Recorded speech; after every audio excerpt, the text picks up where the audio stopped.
అందరికీ నమస్కారం. భగవద్గీత 3వ అధ్యాయం కర్మయోగంలో 3వ శ్లోకం.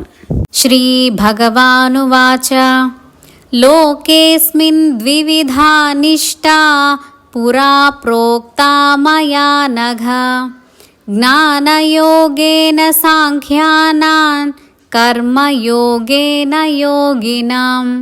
జీవుల మనస్తత్వములను బట్టి 2 మార్గాలను నిర్దేశించాడు పరమాత్మ. అందరికీ ఒకే మార్గం చూపడం హిందూ ధర్మంలో లేదు. ఎవరికి తోచిన మార్గం వారు అనుసరించవచ్చు.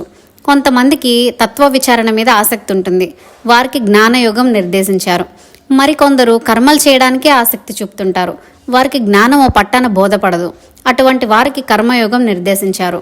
అలా కాకుండా బలవంతంగా ఏదో ఒక యోగం అందరి మీద రుద్దితే అది వారికి అర్థం కాకపోవచ్చు, లేదా అసలు ఆచరించకుండా మానవచ్చు. అందుకని పరమాత్మ ఎవరెవరికి ఇష్టమో అనుసరణీయమైన యోగములను వారికి ఉపదేశించాడు.